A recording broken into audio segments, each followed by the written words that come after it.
नमस्कार दोस्तों, मैं Rakesh Sharma your mind opener channel से हमेशा की तरह आज एक फिर नए मुद्दे के साथ।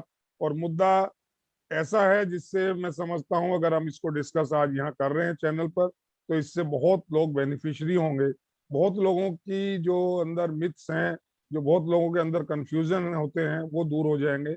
और मुद्दा यह है कि अगर किसी महिला ने किसी भी पुरुष के खिलाफ झूठे आरोप लगाए, वो आरोप चाहे बलात्कार के हों, छेड़खानी के हों, दहेज मांगने के हों या और किसी तरह की हरेसमेंट के हों और झूठे हों, वो कल परसों आने वाले टाइम में प्रूफ भी हो जाए कि ये झूठे थे। तो ऐसे में आदमी के पास क्या रेमेडीज हैं, किस तरह वो अपना बचाव कर सकता है, किस तरह वो लीगल प्रोसीडिंग्स कर सकता है, किस तरह झूठे आरोप लगाने वाले के ऊपर फिर आरोप जिसने लगाए हैं उसको दंडित किया जा सकता है कानूनी प्रावधानों में। इन सब बातों पे हम आज चर्चा कर रहे हैं। हमारे साथ जो आज इस चर्चा में हिस्सा ले रहे हैं, हमारे साथ ऑस्ट्रेलिया सिडनी से श्री संजय अग्निहोत्री जी हैं। अग्निहोत्री जी, आपका स्वागत है। हमारे साथ डॉक्टर अविनाश हैं जो बहुत सीनियर डॉक्टर हैं, मैं आपका भी स्वागत करता हूं। हमारे साथ हाई कोर्ट से एडवोकेट रीता पुनिया है। हमारे साथ Delhi district court and high court से ही एडवोकेट दीपक दहिया जी हैं। और हमारे साथ सुप्रीम कोर्ट की मुखर अधिवक्ता एडवोकेट एकता अग्रवाल हैं। और हम सबको लीड कर रहे हैं आज हमारे साथ advocate on record of Supreme Court of India Prabhat Kaushik ji हैं।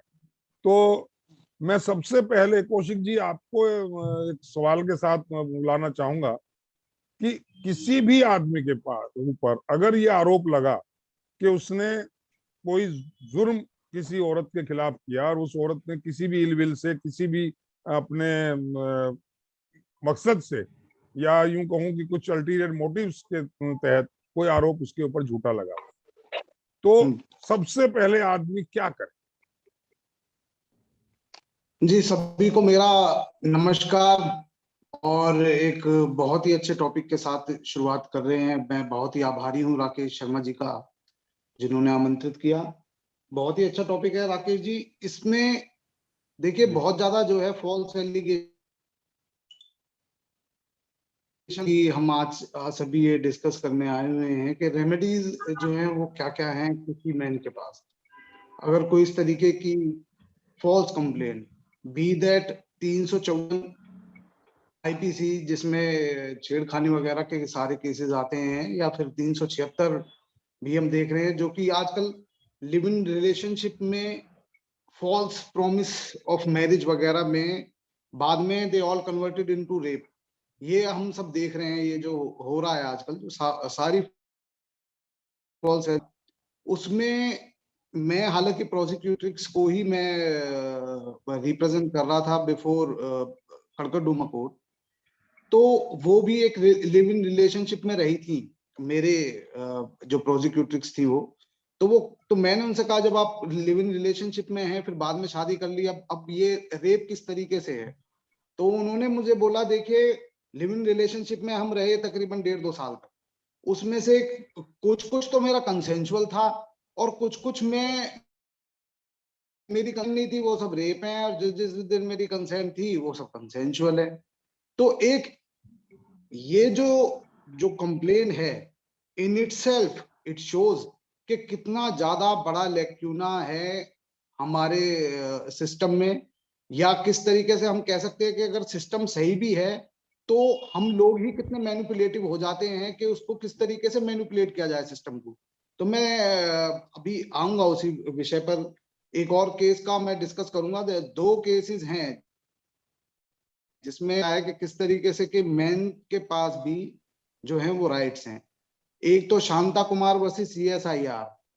इस शांता कुमार वर्सेस CSIR में ये बोला गया है कि इस तरीके से के जो छेड़खानी वगैरह के जो इल्जाम आजकल लगा रहे हैं वुमेन किसी भी मैन पर, उसमें सबसे जो प्रमुख जो बात है, जो कि किसी भी एक इन्वेस्टिगेटिंग ऑफिसर या किसी भी कोर्ट को जो मद्देनजर रखनी होती है, वो होती है गिल्टी माइंड। जब पुरुष इस तरीके की हरकत, जिसका उस पर इल्जाम लगा है छेड़खानी वगैरह का, क्या उसका गिल्टी माइंड था? which is known as in legal parlance actus reus and mens rea। तो ये उसमें क्लियर करके सारा बताया गया है। हुआ ये था कि धक्का, जैसे कहते हैं ना, धक्का मुक्की हुई बिटवीन दो दो ऑफिसर्स थे, एक ही उसके, तो एक और एक सीनियर थे, जूनियर थे, उन्होंने आपस में धक्का मुक्की की। तो जो उनकी चेस्ट पे जिस तरीके से हाथ लगा, थाने की है, उसके बाद एफआईआर भी हो गई, उनके ऊपर डिपार्टमेंटल इंक्वायरी भी चली, ये सारी चीजें हुई। और एक पुरुष को बहुत ज्यादा प्रताड़ना हुई ड्यूरिंग अ लॉन्ग ड्यूरेशन, जो है 10-11 साल तक ये सारी चीजें चलती रही। At the end of the day high court ने उसको सारी कंप्लेंट्स को डिसमिस किया और बोले धक्का मुक्की एक अलग चीज है। उनका लीगल पार्लेंस में अगर देखा जाए तो गिल्टी माइंड और एक्टस रियस और मेंस रिया का जो बेसिक जो रूल है वो था ही नहीं, क्योंकि उन्होंने कभी भी एक गिल्टी माइंड के साथ उनको टच नहीं किया। फिलहाल में जस्टिस सुब्रमण्यम प्रसाद का एक Aishwarya Bindal versus state of NCT Delhi का अभी रिसेंटली जजमेंट आई है, जिसमें इस बात पे बड़ा फोकस किया गया है, alarming increase of false rape cases. ये हाई कोर्ट के जज ने खुद इस बात को बोला है कि ये the situation is going to be very alarming. आजकल बहुत ज्यादा ये देखा जा रहा है कि भाई ये जितनी भी हम चीजें डिस्कस कर रहे हैं, at the end of the day ये सारी कन्वर्ट हुआ है। जो प्रोसिक्यूटिव्स थी कि भाई हमने एमिकेबली सेटल कर लिया है, अब जो हमारे हैं मैं 376 का चार्ज अपना वापस ले लेती। तो ऑनरेबल जस्टिस प्रसाद ने एक बड़ी अच्छी जजमेंट दी, इस बात के ऊपर लिखी है। मैं सभी को बोलूंगा कि इसको एक बार देखें, बड़ा अच्छे तरीके से बताया गया है। और ये बात कही गई है कि अलार्मिंग है that increase of false rape cases. अब इसमें कभी किसी पुरुष के पास अगर बाय बैड लक इस तरीके से कुछ होता है कि mere on the statement of prosecutrix उनके ऊपर केस चलना तय है, लेकिन बाद में अगर हम देखें, जैसे फॉर एन इंस्टेंस हम देखते हैं कि डोमेस्टिक वायलेंस हो गया या फिर 494 की जैसे जो प्रक्रिया होती हैं क्रुएल्टी वगैरह की, तो उसमें स्टेटमेंट के ऊपर पहले अरेस्ट वगैरह ये सारी चीजें जो थी वो ऑटोमेटिक थी। सुप्रीम कोर्ट ने, ऑनरेबल सुप्रीम कोर्ट ने Anilesh Kumar versus state of Bihar की जजमेंट दी, उसमें ये सारी चीजें कोई ऑटोमेटिक अरेस्ट नहीं होगा। और पुलिस को, इन्वेस्टिगेटिंग जो ऑफिसर्स हैं उनको रिपोर्ट बनानी पड़ेगी, और जुडिशियल मजिस्ट्रेट जो है उनको भी उस रिपोर्ट को जो है कंसिडर करना पड़ेगा कि इसमें क्या अरेस्ट बनता है या नहीं बनता है, और फिर दोनों के ऊपर ही कार्रवाई थी। तो दो तरीके की चीज है, दो चरणों की बातें हैं। या तो हम डिफेंसिव हो सकते हैं, अगर हमारे ऊपर कोई फॉल्स एलिगेशन हो गया हम डिफेंसिव हो सकते हैं। डिफेंसिव होके हम जो भी हमारे पास हैं, कोई हमारे पास वीडियो रिकॉर्डिंग या ऑडियो रिकॉर्डिंग हमारे पास है कि हमसे क्या क्या बातें हुई हैं, क्या क्या उसमें ये, तो हम वो सारे प्रोड्यूस कर सकते हैं बिफोर कोर्ट। और फिर हम एप्लीकेशन डिस्चार्ज की लगा सकते हैं 227 में कि भाई ये क्योंकि फॉल्स एलिगेशन लगी हुई है, एक फॉल्स मुकदमा हमारे पास हमारे ऊपर इम्पोज किया गया है, तो हमको जो नहीं है वो कौशिक जी, मैं इंटरप्ट कर रहा हूँ, Deepti sorry to, Kapoor versus. Kaushik ji मैं इंटरप्ट ये कर रहा हूँ। वो सारी तो एक प्रोसीडिंग में चले गए हम जो हमारा मुद्दा है वो ये है कि आज मुझे पता लगा जी फला XYZ लड़की ने, लेडी ने मेरे ऊपर कोई एलिगेशन लगाया है, मैं एकदम शॉकिंग पोजीशन में आ जी जाता हूँ। मेरे साथ प्रॉब्लम ये है कि मैं क्या करूँ। मेरे को पुलिस वाले का सम्मन आ जाता है कि आपको थाने बुला रहे हैं, या पुलिस वाले धमक जाते हैं घर में आगे 10 लोग कि साहब आपने फला लेडी का रेप किया और जी आपको जो है हम पकड़ने आए। जी तो मैं तो, या कोई भी आदमी उस पोजीशन में एकदम शॉक्ड हो जाएगा, एकदम उसे यही नहीं पता लगे वो करे क्या। जी जी जी मैं उस मुद्दे पे जाना चाह रहा हूँ। ऐसे कई अनुभव हुए हैं। और संजय संजय आप बताएं कि किस तरह की मानसिकता होती है उस वक्त जब कोई इस तरह का एलिगेशन एकदम से किसी को पता लगता है कि मेरे ऊपर किसी ने झूठा आरोप लगा दिया। मुझसे मैं बोलूं? जी संजय जी। देखिए, मेरे साले के साथ भी हुआ था ये। और कि रात में एकदम से पुलिस आके कहती है कि साहब आपके लड़के पे ये इल्जाम है। हमारे ससुर को, बूढ़े आदमी को अरेस्ट करके ले गई और मेरा ये नॉवेल जो है झूठे नाते, इसमें भी मैंने ये सिनेरियो दिया है कि जो सबसे पहली रिक्वायरमेंट होती है कि ऐसे मौके पे अरेस्ट ना हो, तो उसके लिए क्या प्रोविजन, क्योंकि अरेस्ट अगर हो गया आदमी तो उसके बाद उसके हाथ पांव कट जाते हैं। आप उस वक्त पुलिस, आजकल तो पुलिस ऐसी है, आप इसको देख लीजिए अर्नब गोस्वामी वाले केस में उसको अपने वकील से तक बात नहीं करने दी पुलिस ने, और ये वही पुलिस है जो कि 26 जनवरी को या 15 अगस्त पे या 26 जनवरी पे जो लाल किले पे लोग बागों ने दौड़ाया तो खाई से कूद के भाग, वही पुलिस इतनी कमजोर, इतनी बहादुर कैसे हो जाती है उस समय, ये समझ में नहीं आता इस तरह के केस में। क्योंकि देखिए ये मैंने अपने नॉवल में भी ये बात लिखी है, इसमें इस वाले में झूठे नाते में, क्योंकि उसमें यही केस है कि एक औरत जल गई है और उसका घर भी जल गया है, और आदमी को सुबह पता चलता है कि मेरा घर और औरत दोनों जल गई है, बजाय उससे कोई सहानुभूति करने के हर आदमी उसको पकड़ के बंद कर देना चाहे, तो उस वक्त वो क्या करे, कहाँ जाए, किससे बात करे। ये बहुत बड़ी मुसीबत है इसमें कि मेन चीज है कि अरेस्ट कैसे बचाई जाए उस समय।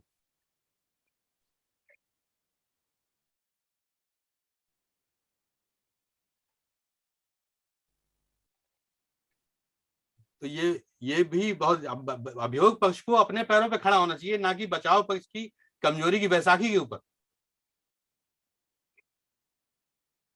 बहुत अच्छी बात कही आपने संजय जी।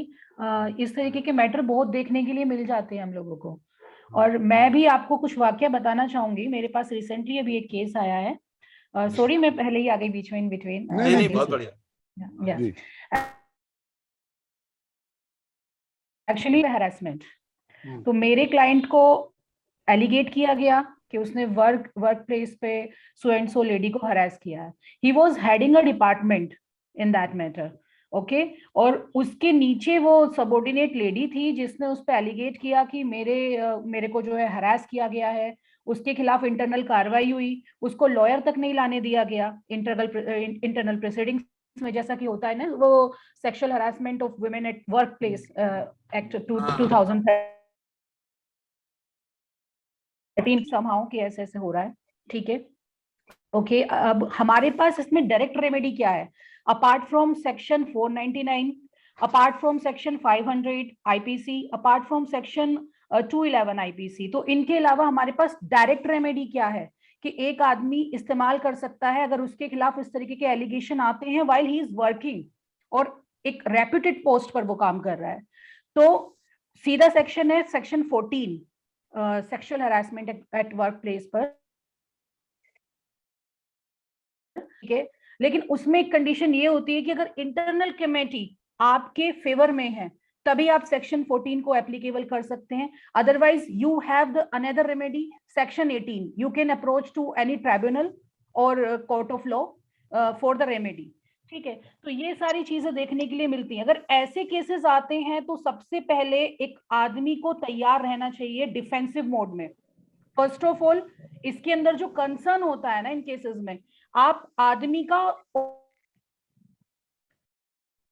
और रिश्ता मैटर करता है कि वो हम रिश्ते को कहां तक प्रूव करेंगे। सबसे पहले वो बॉन्डिंग होनी चाहिए। अगर वहां पे कोई फोन कन्वर्सेशन है दोनों के बीच में, वो भी एक बहुत इंपॉर्टेंट एविडेंस है। जब हम लोग क्रॉस एग्जामिनेशन करते हैं, cross examination is a vital part in such cases, जिसमें हम बाद में प्रूफ हो जाए अगर फॉल्स एविडेंस दिए गए हैं इसमें या फिर अदर चीजें इसमें आती हैं, तो हम उसका भी इस्तेमाल कर सकते हैं ऐसे लोगों के अगेंस्ट। और बहुत सारे केसेस ऐसे हैं जिसमें वुमेन को भी पनिशमेंट मिला है, प्रोविजन है, जैसे सेक्शन 14 में भी। these are the awareness which we need to circulate around the people, around the society. Yeah, Rakesh ji मैं कुछ कहना चाहूंगा if I am allowed to. जी doctor Avinash. So good evening everyone. I am Dr. Avinash. So I am basically an accused and a victim. काफी साल से मैं लड़ रहा हूँ। तो बेसिकली देखिए मैं आप सब यहाँ पे लॉयर्स बैठे हैं, बट मैं एक चीज आप लोगों से पूछना चाहूंगा। एज अ डॉक्टर अगर पेशेंट मेरे पास आता है तो एक होता है मैं पेशेंट के सिम्टम्स पूछता हूँ, वो बोलता है डॉक्टर साहब मेरे जी, तो दो तरह के अप्रोच हो सकते हैं। या तो जो वो कह रहा है उसकी फेस वैल्यू पे मैं चला जाऊं और मैं दवाई दे दूं, या थोड़ा सा साइंटिफिक एविडेंस है, मैं सोचूंगा अगर मेरे को थोड़ा सा डाउट लग रहा है तो मैं उसका इन्वेस्टिगेशन करवाता हूँ, मैं उसका ब्लड टेस्ट करवाऊंगा, ठीक है, मैं उसकी रेडियोलॉजी इन्वेस्टिगेशन करवाऊंगा। व्हाई?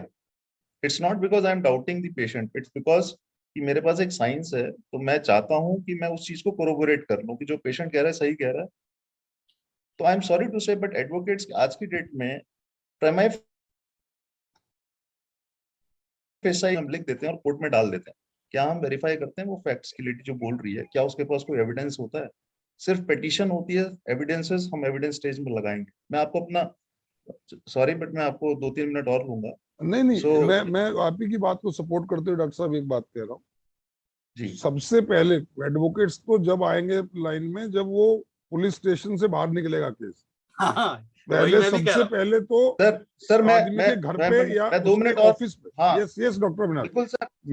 मैं उस इनिशियल स्टेज को स्ट्राइक कर रहा हूँ सर कि मेरी मैं गलती अपने करता घर है, में बैठा हूँ तो डॉक्टर या नहीं मैं पता अपने है। Work place, hospital, nursing home, कहीं भी बैठा हूँ, अचानक मेरे पास कोई पुलिस वाला आता है या कहीं से कोई सम्मन आता है कि साहब you have committed this crime against such and such women.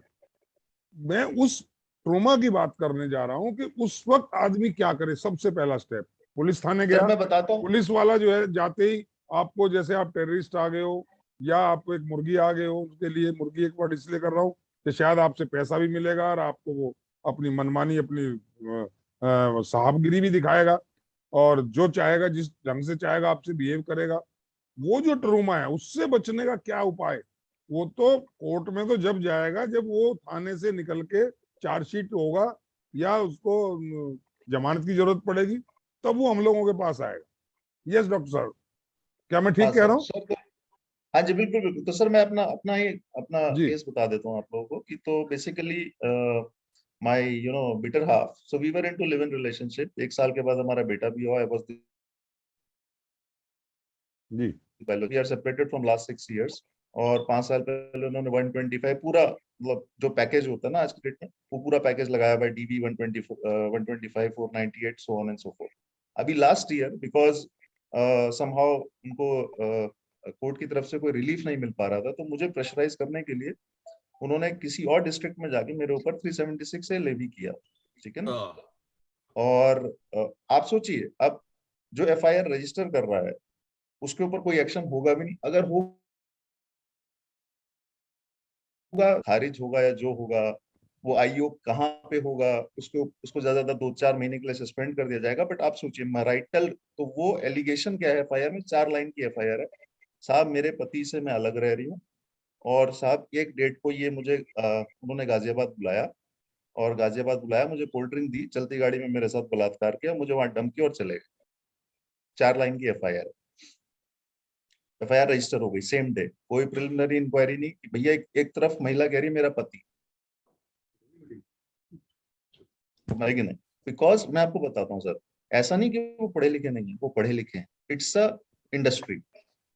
अब उनको पता है कि एक कंप्लेंट आ गई है तो ये एक विक्टिम है। अब ये विक्टिम की बैकग्राउंड चेक करो भाई, डॉक्टर है कि कौन है। चलो लॉयर है तो चलो कोई बात नहीं, उसको लीगल नॉलेज होगी। डॉक्टर है तो चलो कोई बात नहीं।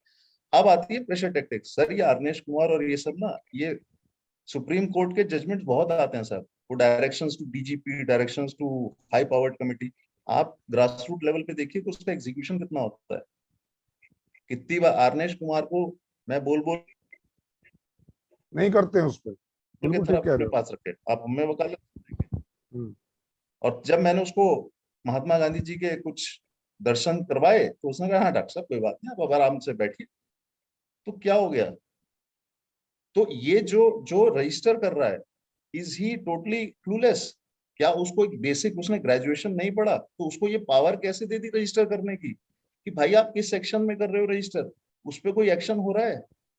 कोई एक्शन नहीं हो रहा सर। मैंने जाके, अब रेमेडी की मैं बात बताता हूँ। तो मेरे बट चूंकि मैं कई साल से लड़ रहा हूँ, तो थोड़े बहुत अपने डिफेंस के लिए मुझे थोड़े बहुत लॉस पता है।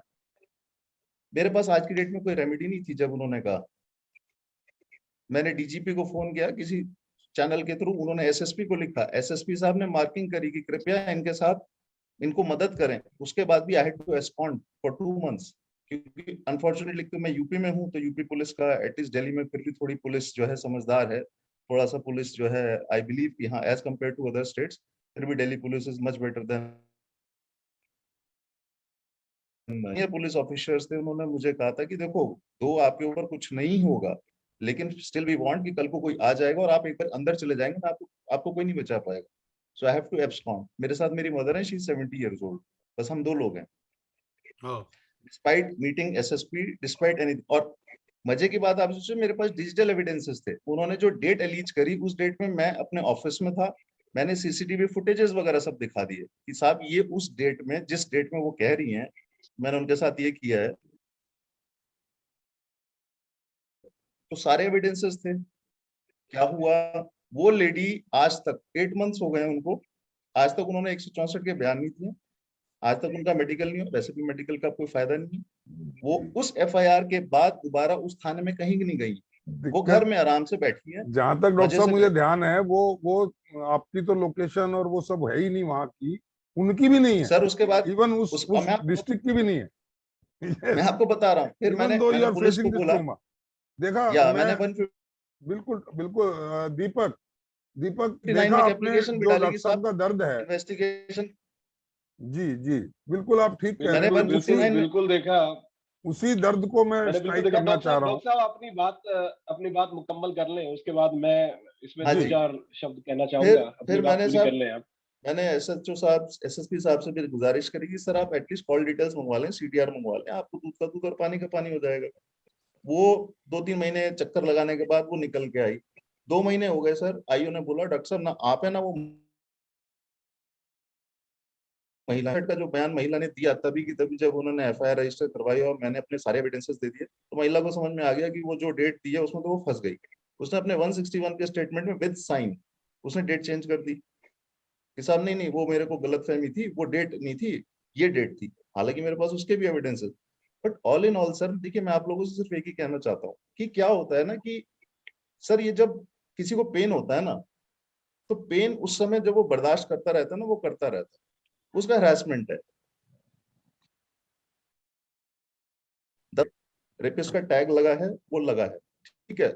दुनिया की नजर में मैं कुछ भी अपने, ठीक है मेरा अपना कंडक्ट है, लेकिन अगर गलती से एक और एलिगेशन किसी महिला ने लगा दिया ना, तो जो फॉल्स एफआईआर है वो ये कहेंगे कि साहब इनका तो बैकग्राउंड ही है। तो क्या मेरे वो 10 साल वापस आएंगे? और आप सबने कहा कि मेरे पास ये रेमेडीज हैं। सर मेरे को कोई सी एक सक्सेस स्टोरी बता देना कि किसी लेडी के ऊपर ये कन्विक्शन हुआ, एक सक्सेस स्टोरी आप मैं बता बता दें। रहा हूँ, मैं बताऊंगा डॉक्टर साहब। रा, राकेश जी, मैं ऑडिबल हूँ डॉक्टर साहब? म्यूट हाँ है जी, हाँ जी, राकेश जी का, हाँ जी, म्यूट है। हाँ जी दैया साहब आप ऑडिबल। अच्छा, ठीक है ठीक है ठीक है, ग्रेट। देखिए, इस टॉपिक में सबसे पहले तो हमने जो शुरुआत की थी कि किसी पुरुष के ऊपर कोई गलत इल्जाम लग जाए, तो इसमें मैं थोड़ा डिस्टिंक्शन कर देता हूँ। पुरुष एक वो जो अधिवक्ता है, a person who is a lawyer, and a person who is not a lawyer. तो the person who is not a lawyer should contact a person who is a lawyer. If he is not confident about what needs to be done, again he should contact a competent lawyer. यहाँ पे ये जो particular matter है, इसमें जो first reaction आता है किसी का भी, वो ये आता है कि मैं बचाव करने भागूं। और मेरे एक्सपीरियंस में इस तरह के मैटर्स में सबसे पहला कदम होता है मैं अटैक करूं, क्योंकि जैसे ही मेरे ऊपर एक एक्यूज का टैग लगता है, मनोवैज्ञानिक रूप से मैं गिर जाता हूं, मैं कमजोर महसूस करता हूं, and that is the first sign of weakness which I want to avoid dealing with. The first thing that I do, I file a 211-500 IPC offense complaint under 200 CRPC. It's a private complaint. मैं PSC कराता हूँ। PSC कराने के बाद pre summoning evidence, तो जो false complainer है उसको बतौर एक्यूज्ड मैं कोर्ट में सबसे पहले खड़ा करना चाहता हूँ। ये मेरा डायरेक्ट उसके साथ जो एक वॉर फ्रंट है मैं खोलना चाहता हूं, ताकि जो फॉल्स कंप्लेनर है वो इस चीज को फील करे कि कोर्ट में जब बतौर एक्यूज समन किया जाता है तो आप कैसा महसूस करते हैं। तक के एक्सपीरियंस है मेरे केसेस के, उसमें मैंने देखा है कि फॉल्स कंप्लेनर हमेशा गिरती है।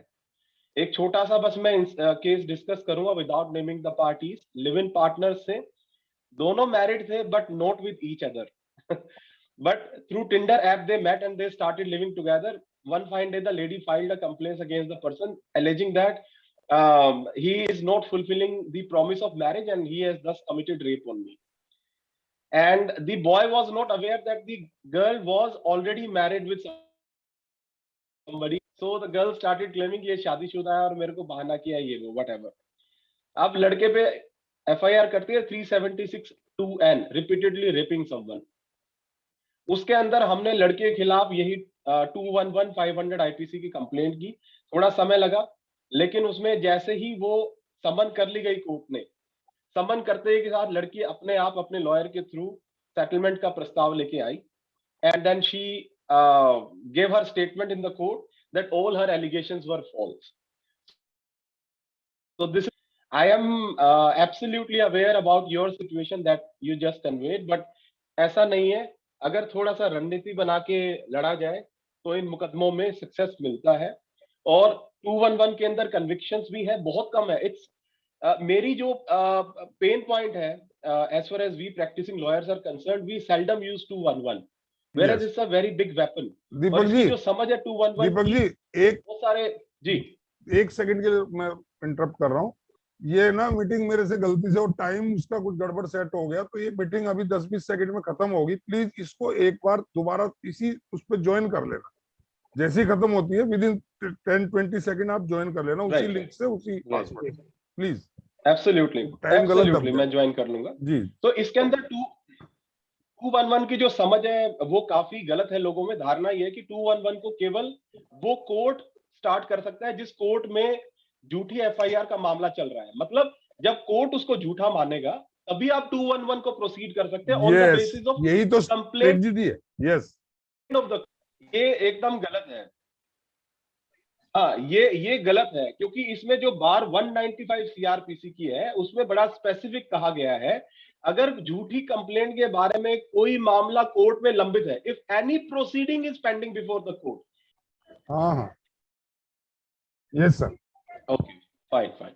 जी तो हम 211 के बारे में बात कर रहे थे। देखिए 211 का जो सेक्शन है वो बड़ा अट्रैक्टिव सेक्शन है, लेकिन हाईली नोट यूज्ड और मिसयूज सेक्शन है, क्योंकि इसके बारे में जो समझ है वो बड़ी गलत है। जनसाधारण को और वकीलों को जो समझ है बड़ी गलत है।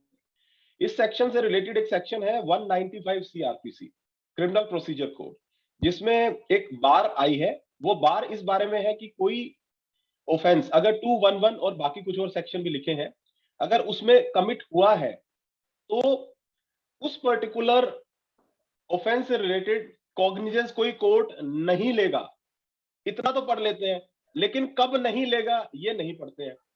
उसमें साफ लिखा है cognizance will not be taken particular false complaint is pending before the court. तो कोई भी पेंडेंसी बिफोर द कोर्ट कब मानी जाती है, एक बार थोड़ा सा समझ लेते हैं।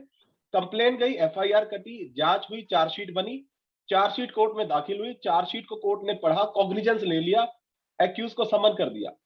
तो जब कोर्ट ने कॉग्निजेंस ले लिया तब माना जाएगा पेंडेंसी आ गई कोर्ट के सामने। यानी कि if this stage has not reached, अगर कोई भी कॉग्निजेंस कोर्ट ने नहीं लिया है तो उस अवस्था में तो जो ये 195 CRPC की बार है वो बार 211 के लिए स्टैंड नहीं करती है। सो as far as my understanding goes and the practice that I do, the moment any false complaint is lodged against someone, it comes to my knowledge, the first step would be 200 CRPC private complaint for commission of offense under 211 IPC and 500 IPC। ये एक तरीका लगाया जाता है। अब उसके अलावा इससे साथ में जुड़ी हुई चीजें जो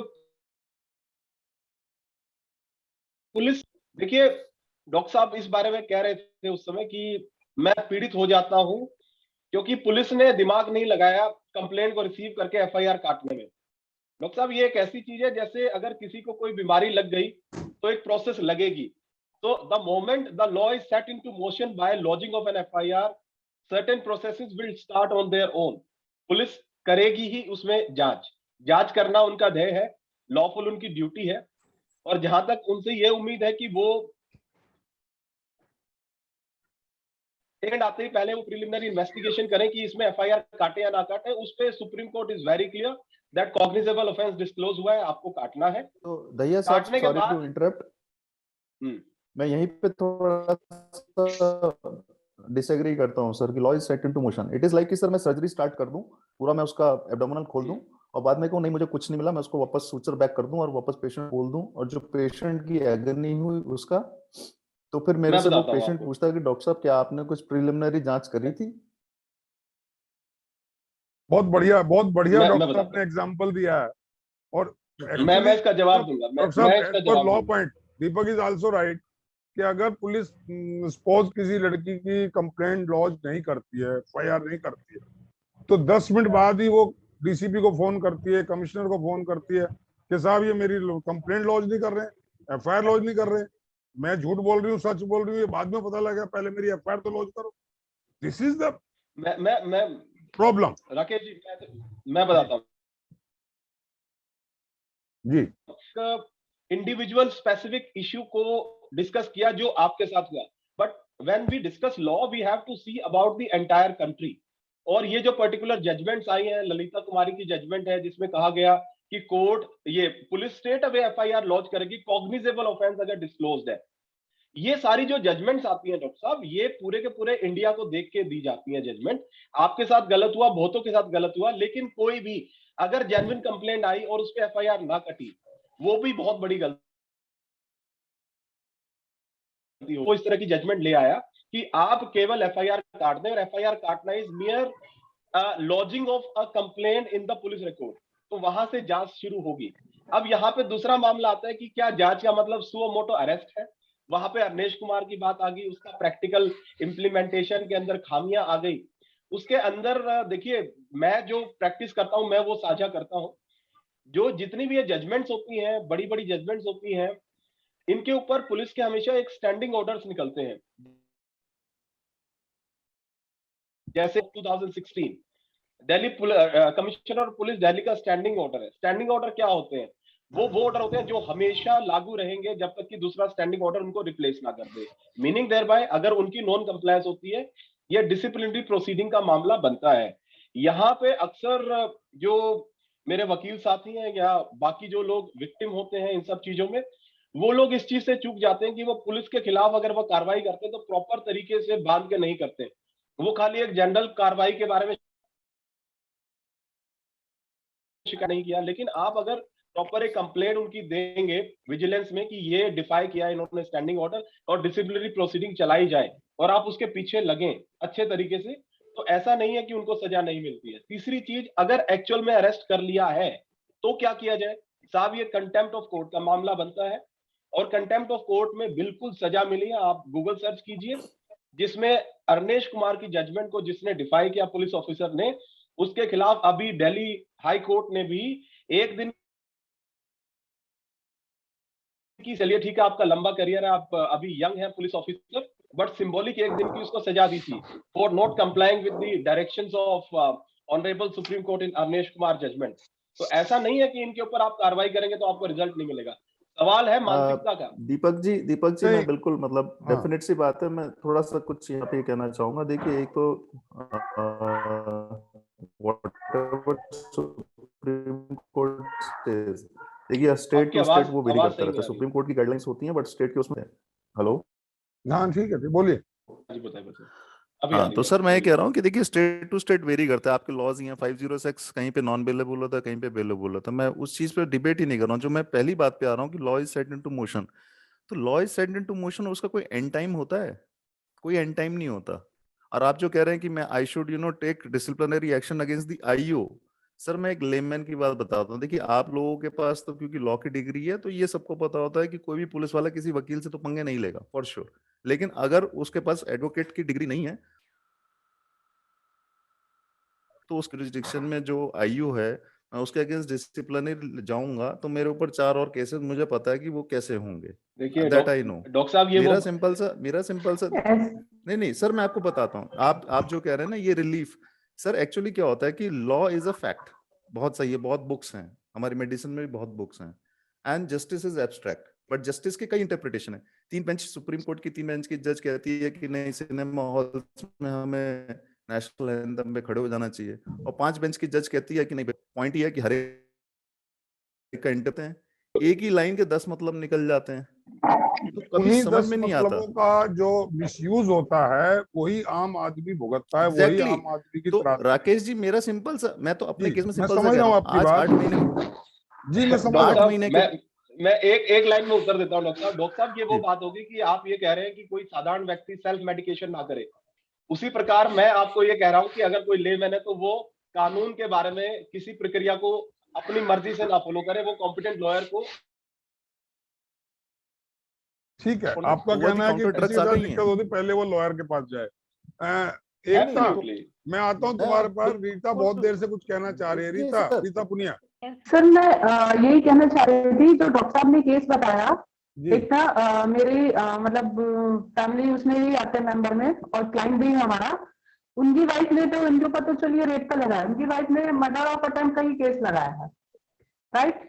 और अभी उनकी जो कंप्लेन है, इन्वेस्टिगेशन ऑफिसर ने कंप्लेन भी कर ली जी। प्रोसीडिंग, तो ये चीजें कॉमन हो गई है। बट कहने का मतलब है, अगर बेटर ये हो कि आप लॉयर से कंसल्ट करें, एक से जो भी जिस आपको मिलता है, बट उसमें अपनी खुद भी रेमेडी निकाल लेना वो हार्मफुल होता है। बिल्कुल पैनिक होने की जरूरत नहीं है कि कुछ भी इसमें इमोशंस में हम वो चीज मैं माफी चाहूंगा, शायद मैंने ये बताया नहीं कि मैंने जो भी अप्रोच किया, it is not on my own, you know, I took a team. In fact Rakesh ji भी थे जब ये सब घटना हुई, तो when I moved anticipatory bail, it is not that you know I कि मैंने अपने आप को एक प्रोक्लेम्ड लॉयर किया है। Everything was filed through a lawyer, और मेरे नहीं वो ठीक है।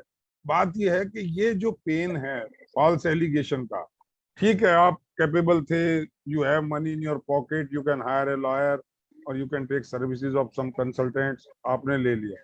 मैं उस गरीब आदमी की बात कर रहा हूँ, उस मजबूर और अनपढ़ आदमी की बात कर रहा हूँ कि जो आराम से घर में सोया है। मेरे पास ऐसे भी केस आते हैं, आराम से घर पे सोया है, 60 साल का 70 साल का बुजुर्ग है, और किसी वजह से उसने किसी लेडी को धमका दिया या किसी वजह से काम से हटा दिया, और वो आराम से सुबह सुबह लेटा है, पुलिस आ रही है।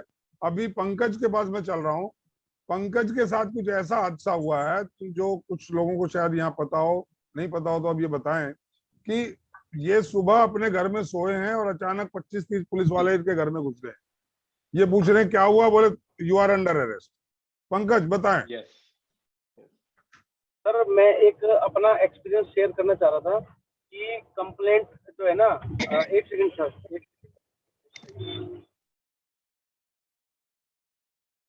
तो मेरे साथ हुआ क्या था कि एक क्लाइंट है विपिन कुमार के नाम से, मैंने एक केस किया था रेप का, जिसके अंदर रेप केस में मेरे साथ क्या हुआ कि उस क्लाइंट ने अपनी बेल के लिए वो अरेस्ट हो गया था, और रीजन क्या था, एक रिवेंज केस था ये प्लांटेड। एक लड़की थी जिससे उसका कोई रिलेशन नहीं था, सिर्फ एक कस्टमर थी वो, और वो एमसीडी डिपार्टमेंट में कॉन्ट्रैक्ट बेस पे जॉब करता था लड़का। उसने क्या किया, उस एरिया में कई जगह काम किया था, जैसे सीवर लाइन। तो मैं केस की डिटेल नहीं जा रहा हूँ, मैं ये कह रहा हूँ आपके ऊपर जो आरोप लगा अचानक से, वो क्या फीलिंग थी, मैं वो शेयर करवाना चाह रहा हूँ। एक आम आदमी जो है कि जैसे मैं जिस स्थिति से निकला हूँ, उस स्थिति में मतलब मैंने उसका एक्सपीरियंस आपसे शेयर करना चाह रहा था कि केस को लेके कि जेन्युइन जो केस था, झूठा केस एक लेडीज ने एक आदमी के ऊपर किया, तो मैं वो शेयर करना चाह रहा था। नहीं, मैं आपके ऊपर जो हुआ वो बताइए। हाँ, डिटेल नहीं, आपके ऊपर एक झूठा केस लगा, अचानक आप सो के उठे तो पुलिस को आपने अपने यहाँ पाया जी। लगता है वो डिस्कनेक्ट हो गया। मेरे यहाँ पे मतलब आस पड़ोस के जो लोग हैं ना, आस पड़ोस के लोग, वो सब ऐसे फैमिली के, जैसे मैंने कोई क्राइम कर दिया हो तो पड़ोस जो नेबर है उनके दरवाजे को नॉक करना और उनके घर से मेरे घर पे ऊपर आना, और मतलब इस तरह की एक्टिविटी कर रहे थे कि जिस तरीके से मैं कोई क्रिमिनल हूँ, हार्डकोर क्रिमिनल हूँ मैं। तो मैंने काफी पेनफुल महसूस किया था, मेरी फैमिली ने सफर किया, मेरी फैमिली ने, एक 7 साल का है, तो सर डर जाते हैं पुलिस को देख के बच्चे, क्योंकि मैं तो एडवोकेट हूँ, मुझे पता है कि पुलिस को हमें कैसे टैकल करना है, but as a family member जो साथ में और मेंबर थे उनको इस चीज की जानकारी नहीं है, वो एकदम से देख के डर गए कि एकदम से 25-30 पुलिस वाले ये सब कैसे आ गए, मतलब क्या हो गया है, उनको जानकारी नहीं थी, ना ही कुछ पता था, और मुझे भी सडनली ऐसा कुछ अवेयर नहीं था कि ऐसा कुछ पुलिस वाले मेरे घर पे आने वाले हैं। राकेश जी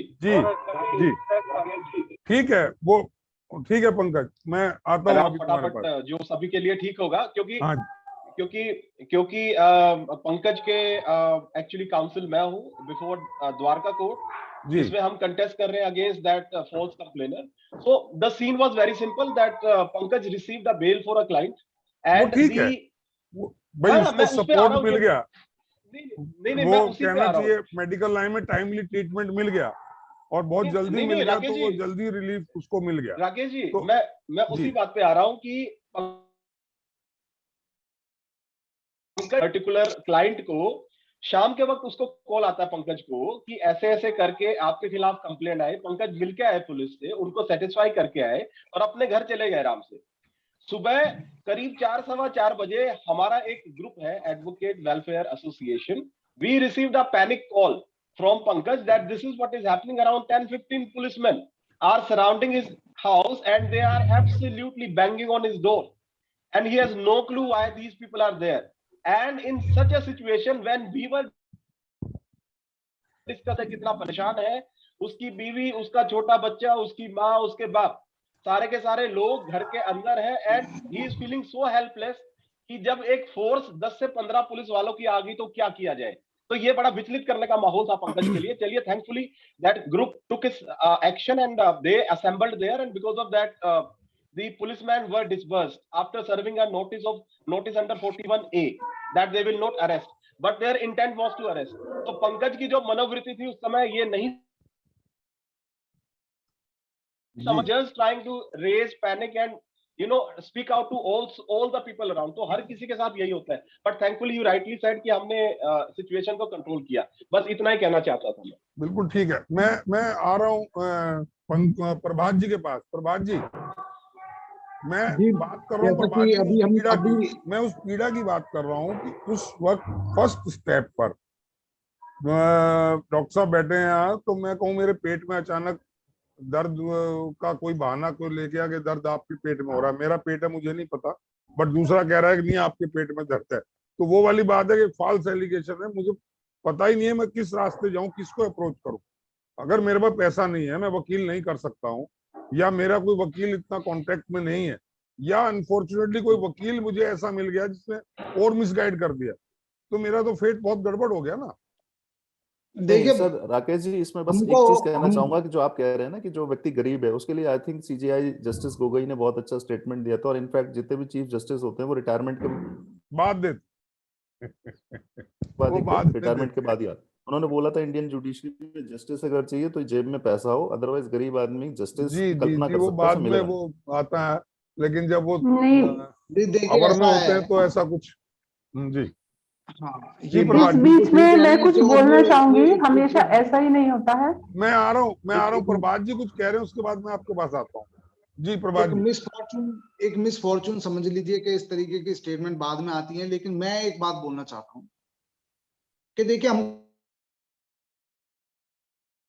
बड़ा ताड़ित है, जैसा कि मैं देख पा रहा हूँ, तो इसलिए जो अग्रेशन है कि आपने बोला, देखिए एक अंतर है डॉक्टर वाले परिवेश में और हमारे प्रोफेशन में एक अंतर है बहुत बड़ा। उसमें अंतर सबसे बड़ा क्या है कि हमारे जितने भी लॉ हैं अगर हम उठा के देखें तो पुरुषों के बचाव के लिए तो मेरे ख्याल से कोई लॉ है ही नहीं। सारे ही जो लॉ हैं वो कंसंट्रेटेड हैं विमेन राइट पर, और किस तरीके से वो अपनी उसके ऊपर सारा कंसंट्रेट।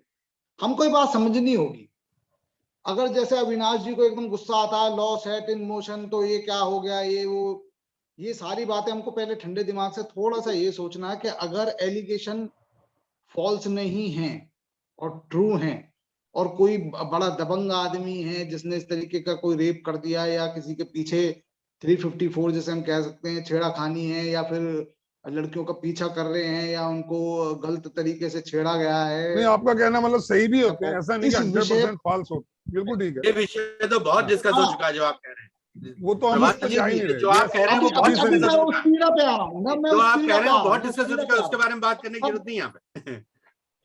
हाँ जी, मैं उस पीड़ा पे आ रहा हूँ, लेकिन पहले हमको सोचना, दो ही एंगल से हमको सोचना पड़ेगा, सच और झूठ दोनों। अब मैं उस पीड़ा पे आ रहा हूँ। नंबर एक, अगर मैं गरीब आदमी हूँ, मेरे ऊपर अचानक से इल्जाम लगता है, तो देखिए कोर्ट तो मुझे अप्रोच करना ही करना पड़ेगा, पुलिस स्टेशन तो मैं नहीं। सभी ने बोला है कि पुलिस वालों के लिए तो मैं एक कमाई का साधन हूँ, मैं एक मुर्गी हूँ जो अपने आप ही थाने में आ गई है कि भाई मुझे काटो और खाओ, वो वाली बात है। बिल्कुल सही कहा आप लोगों ने। तो मेरे पास एक अगर मैं गरीब हूं तो मेरे लिए DLSA है, district legal services authority, supreme court तक भी है, हाई कोर्ट में भी है, नीचे भी है। मैं उनको अप्रोच करूंगा। अगर वहां वो लॉयर मुझे सही से नहीं कर रहे तो उनका भी कंप्लेंट होती नहीं है, उसमें प्रभात बड़े जी, अच्छे प्रभात एक्शन जी भी रोक होते रहा हैं, हूँ। क्योंकि मेरे प्रभात जी मेरा कुछ कहना तो हो टू रहा पॉइंट आ रहा हूँ। फिर वही नहीं फिर प्रभात वो जी, एक मैं स्टेप आगे आ आपको गया। DLSA का मैं कह बताना रहा चाहता हूँ हूँ, it is like a police BPL। Station में हर सबसे पहले प्राइवेट मेरा हॉस्पिटल सामना में होता है। बिलो मैं पॉवर्टी आ रहा हूँ लाइन के डॉक्टर साहब, प्रभात 10% जी। बेड्स मेरा रिजर्व्ड हैं। मेरा सामना पुलिस स्टेशन में सबसे पहले उस दरोगा जी से होता है जहां वो कंप्लेनेंट पहुंचा है, जी और अगर वहां मेरी जेब में पैसा जी नहीं है तो मेरी जगह DLSA में नहीं आएगी, मेरी जगह जाएगी हाँ सीधी हवालात।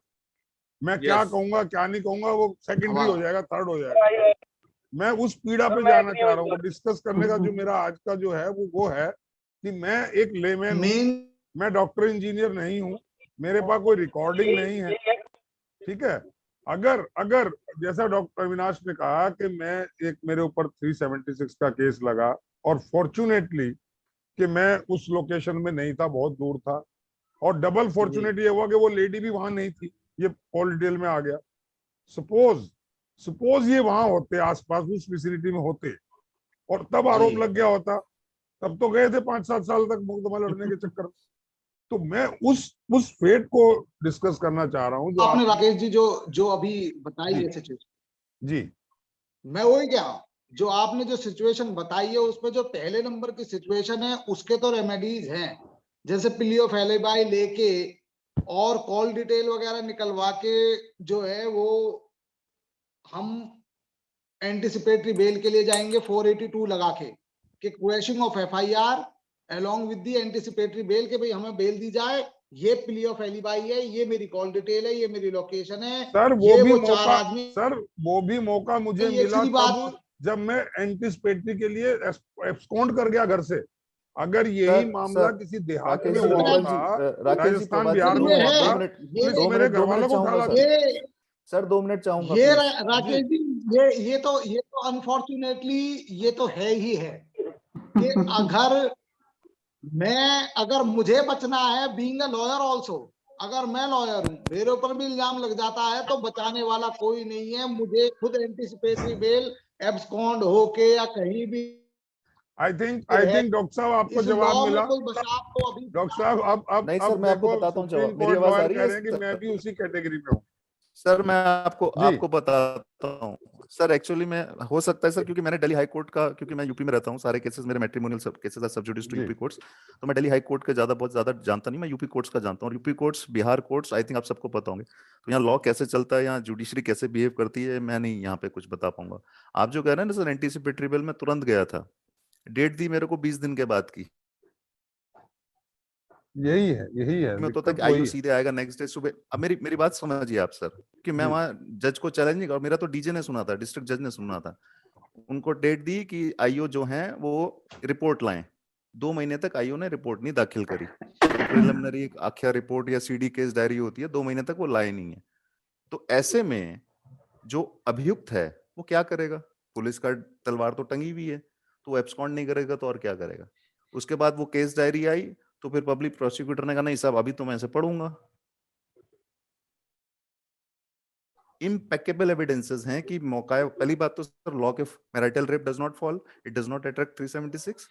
जब लेडी खुद कह रही है कि मेरे हस्बैंड हैं और इन्होंने मेरे साथ ये किया है, उसके बाद भी चलो मैंने एंटीसिपेटरी बिल भी फाइल कर दी, जज पहली डेट में देख लेता, कहता था भाई this is a marital rape, अभी तो इनको इंटरिम एंटीसिपेटरी बिल दे देते हैं।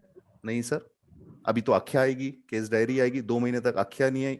यूपी में आईओ आ रहा है, नहीं आ रहा, कोई डंडा नहीं है। दिल्ली में तो वो नेक्स्ट डे प्रेजेंट हो जाता है। तो पॉइंट ये है सर, देखिए मैं जो ये कह रहा हूँ ना, कि मुझे, आपकी किस्मत ये है सर तो आप बच गए, ये अगर प्रैक्टिकल आपकी किस्मत प्रॉब्लम्स आप नहीं हैं, है जहाँ ना, अपीयर हुए, बिल्कुल। जैसा कि आपने बताया सर, आप सेशन जज के आगे अपीयर हुए। मैं बात कर रहा हूँ सेक्शन 482 क्वेश्चन ऑफ FIR की, जो कि हाई कोर्ट में जाएगी। अगर आपको नीचे से रेमेडी नहीं मिल पा रही है, कोर्ट की तलवार लटकी हुई है, तो आप प्रभात जी आप अपनी जगह भी सही हैं, बट आप एक दफा देखें, स्टैटिस्टिक्स देखें, 4.5 करोड़ केसेस पेंडिंग हैं हाई कोर्ट में।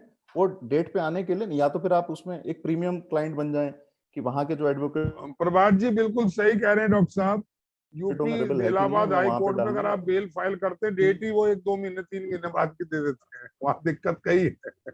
चलिए मैं आ रहा हूँ वहां, आप बताएं रीता क्या बोल रही थी आपकी। सर मैं ये कहना चाह रही थी, कुछ भी चीजें होती हैं तो उससे पहले हमें कुछ प्री सिम्टम तो मिलते हैं। कोई भी कंप्लेनेंट जाके डायरेक्ट कंप्लेन तो करती नहीं है, ठीक है ना। आपको मतलब कभी भी कोई फीमेल करेगी, किसी भी मेल से कुछ रहेगा तो कुछ तो इसको प्री सिम्टम मिलते ही हैं। तो मैं भी इस तरह में ओवर रिएक्शन भी प्रैक्टिकली तो यही चीज देखी जाएगी। नहीं, सिम्टम कई बार पेट दर्द के मिलते हैं और कैंसर निकलता है। सिम्टम ये हुआ मेरा तुम्हारा झगड़ा हो गया, मैंने सोचा अगर पुलिस स्टेशन जाएगी भी तो झगड़े ही कंप्लेंट करेगी, लेकिन पता लगा लेडी ने कहा जी मेरा तो 1 साल से फिजिकल मेरा शोषण कर रहा था, अब मैं कहाँ जाऊं। That is the situation. Ekta कुछ कह रही है। यस एकता। सर मैं इसमें सिर्फ ये कहना चाहूंगी, देखिए जिस भी तरीके के केसेस आते हैं, जैसे आपने बोला उसके ऊपर इस तरीके के अगर एलिगेशन आ रहे हैं तो सबसे पहले आपको ये जानना होगा ये एलिगेशन ऐसे ही उठ के तो नहीं आएंगे। 2 लोगों का होना जरूरी है इसके लिए, और उन लोगों के बीच में रिलेशन कैसा था ये भी बहुत जरूरी है। तो इसके लिए सबसे बड़ा ये चीज होती है ना कि आपके पास प्रिवेंशन नहीं है बट बेटर टू क्योर। तो आप उसी तरह से अपने पास रेमेडियल जो एक्टिविटीज हैं वो आप कर सकते हैं। अगर इस तरीके के आपको, जैसे अभी रीता जी ने भी बोला कि सिम्टम मिलते हैं, शी इज राइट। और जिस तरीके से अविनाश जी का मैटर है कि थोड़ा सा लगा कि फास्ट हियरिंग के लिए भी कुछ एप्लीकेशंस होती हैं अविनाश जी, मैं वो बोलना चाहूंगी। आपके केसेस में शायद वो चीज भी हो सकती थी, लेकिन हाँ ये है कि आप जो है प्रोसीडिंग्स को जंप नहीं कर सकते, proceeding you will have to face. और अगर हम बात करें ना कि कोई गरीब आदमी ऐसे अरेस्ट हो गया, घर से उठा लिया गया, तो first of all there must be something, at least कुछ तो है ना। वो लेडी अगर आपको फॉल्सली एलिगेट कर रही है तो उसका जरूर कोई मोटिव होगा, या तो वो आपको एक्सटॉर्ट करना चाहती। कोई भी लेडी आके ऐसे तो नहीं एलिगेट कर देगी किसी को, नंबर 1। नंबर 2, अगर वो ऐसा कर रही है उसके पीछे मोटिव जरूर होगा, या तो वो विक्टिम है एक्चुअली, और अगर वो विक्टिम नहीं है तो डेफिनेटली उसके पीछे कोई रिवेंज होगा, या तो फिर वो एक्सटॉर्ट करना चाह रही है। तो मेन चीज ये है कि आप एक अलग सब्जेक्ट हो सकता है। फॉल्स एलिगेशन का मतलब है कि मैं मेरे ऊपर फॉल्स की बात जो हमारी हम वो एनालिसिस नहीं कर रहे हैं। एक चीज कहना चाहूंगा राकेश जी, मैं एक चीज कहना चाहूंगा एकता जी को लेकर। एक बात हम सभी अप्रिशिएट यहाँ पे करेंगे कि देखिए बहुत सारी चीजें हैं, और निकल के एकता जी की बात से मैं बहुत इसका वो करता हूँ कि बहुत सारी चीजें हैं, लेकिन prevention is better than cure. और उसके बाद अगर क्योर मतलब आपके ऊपर अगर आ गया तो फिर बचने के जो साधन हैं वो कोर्ट में बहुत ही लिमिटेड है। ये बात एकता जी ने भी मानी, हमने भी, मतलब वो जो है ना कि पेट में मेरे दर्द हुआ, मैंने एकदम गोली खाई, मेरे आधे घंटे में आराम हो गया, लगा देती है रेप का, तो sir prevention is better than cure. Ekta ji ने बोला prevention is better than cure. मैं एक छोटा सा एग्जांपल दे रहा हूँ एक केस के, एक नेचर ऑफ केसेस का, कि मेरे ऑफिस में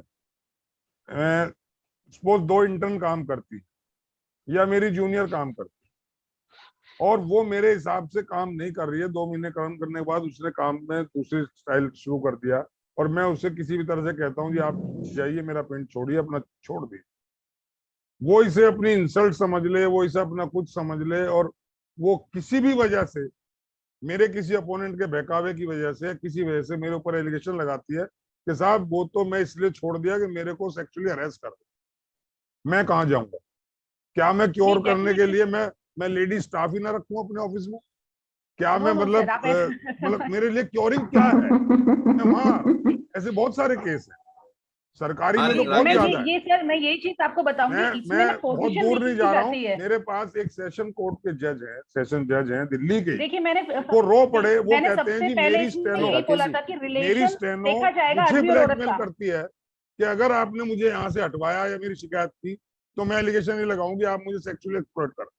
बोले मैं कहाँ जाऊँ? ये तो हो रहा है, ये हो रहा है, ये वकीलों के साथ हो रहा है। बोले मैं तमाशा नहीं बनाना चाहता तो मैं चुप नहीं, करके सहन कर रहा हूँ। ये वकीलों के साथ हो रहा है।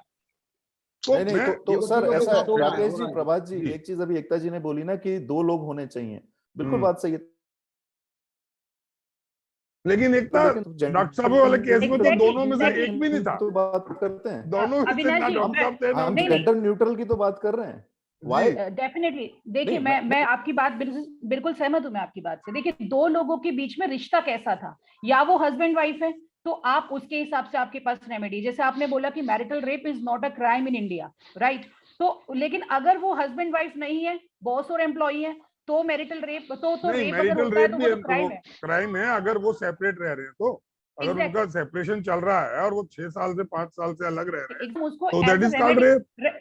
जी बिल्कुल सर, वो क्राइम है, दैट इज अ क्राइम। लेकिन हम उसको एक कहीं ना कहीं उस रेमेडी के तौर पे यूज कर सकते हैं कि हमारा प्रीवियस रिलेशन कैसा रहा है, हम हस्बैंड वाइफ की तरह रहे हैं, तो अभी ये कमिट हो गया, तो कहीं ना कहीं उसको एक उसमें गुंजाइश मिल जाएगी। वास्तविकता वेकता ये है, उसमें वास्तविकता ये है, वो जो 12वीं BA पास सब इंस्पेक्टर बैठा है ना, वो कहता है मुझे नहीं पता, ये कानून हाँ। किताबें जो है वो वो आपकी बात- अदालत में दिखाना, चुपचाप सर, वहां देखिए, बैठ जा, ले भाई से अंदर कर, बुला ले अपने वो घर वालों को, फैक्ट है, फटाफट वो फैक्ट अपना जमा तलाशी करा दे।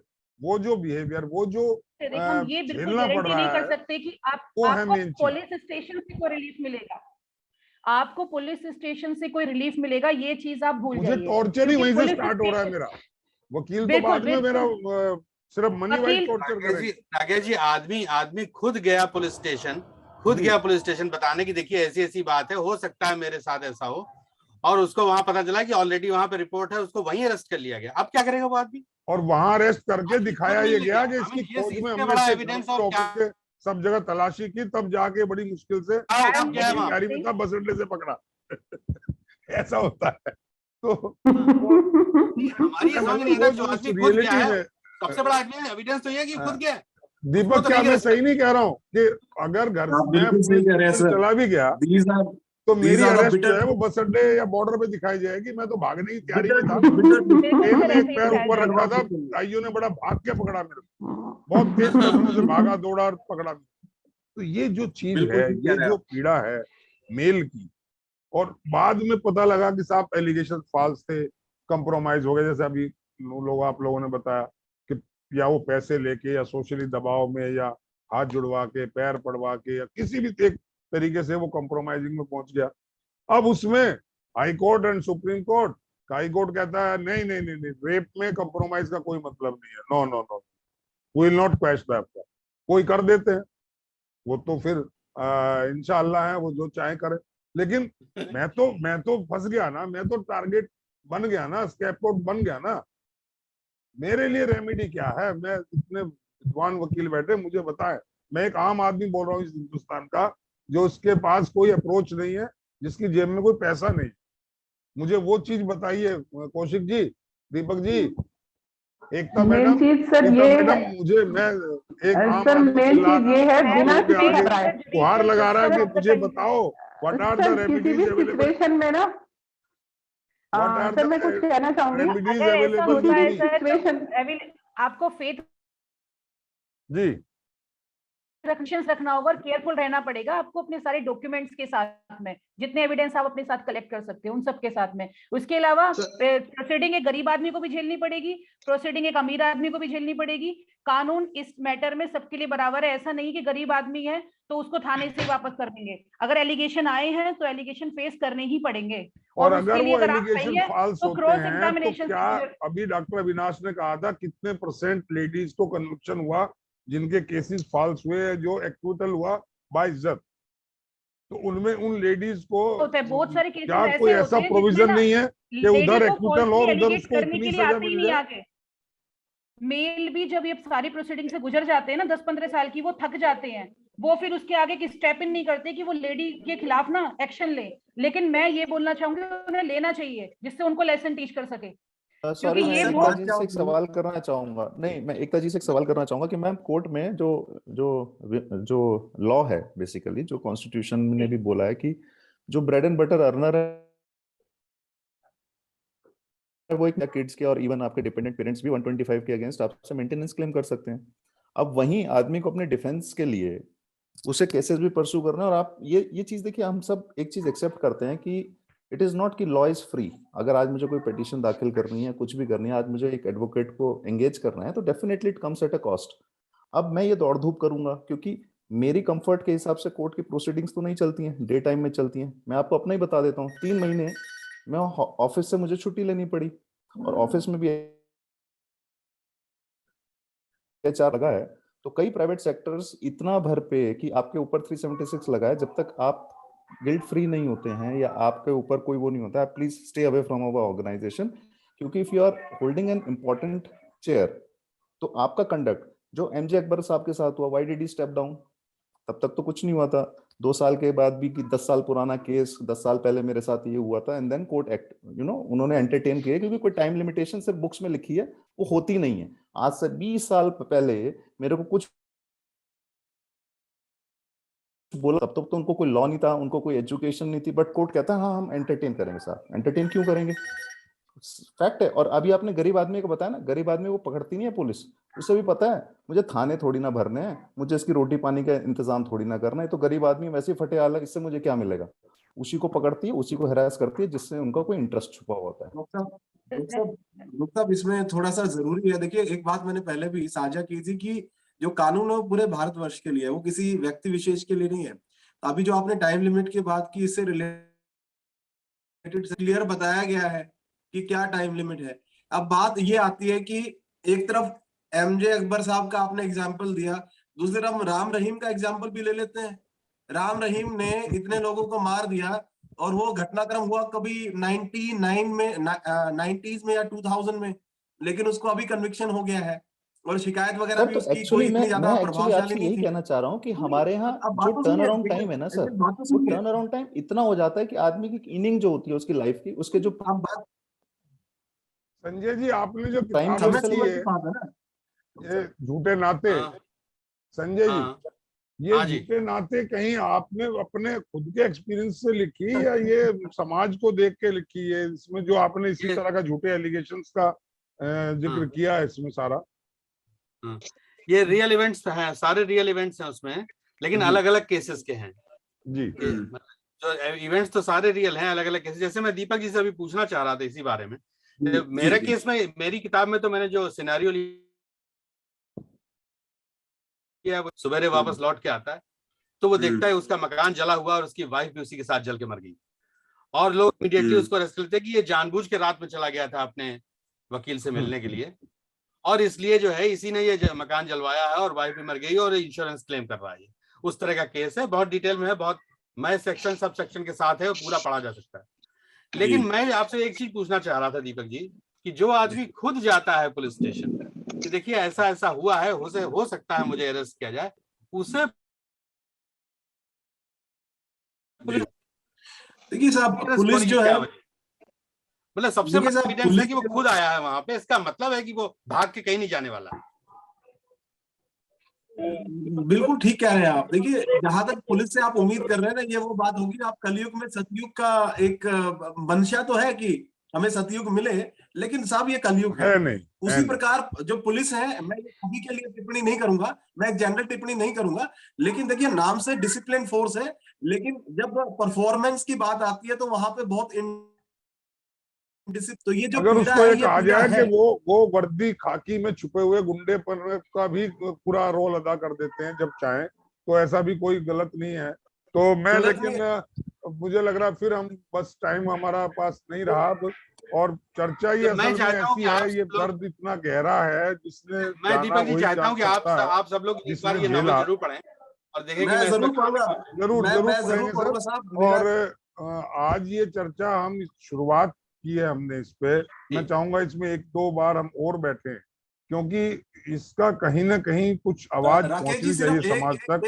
समाज का एक बहुत बड़ा तबका इससे दुखी है, 498 से दुखी था, दहेज वालों से वहां रेमेडीज मिली है, अब ये छेड़खानी और 377 और 376 ये एक महादानव की तरह जो है वो मेल कैटेगरी को, मेल फर्टिलिटी को तंग कर रहा है, परेशान कर रहा है, पीड़ा दे रहा है। कहीं ना कहीं कुछ रेमेडीज आनी चाहिए, कहीं आवाज पहुंचनी चाहिए। आज आप लोगों ने बहुत अच्छा बेबाकी के साथ अपनी बात रखी। मैं आप सभी लोगों का योर माइंड ओपनर चैनल की तरफ से स्वागत करता हूं, धन्यवाद करता हूं और आभार प्रकट करता हूं कि आपने अपनी बात रखी, अपना टाइम दिया। और संजय जी, आपने ऑस्ट्रेलिया से, वहां मुझे लग रहा है अभी बहुत टाइम भी ज्यादा हो गया होगा, 12 बज रहे होंगे, तो नहीं, अभी इवन दो 11 आप 11 लोगों बजे ने गया। बहुत कोऑपरेटिव ढंग से काम किया, बहुत अच्छे से आज का डिस्कशन रहा। ऐसा ही फ्यूचर में भी हम करेंगे।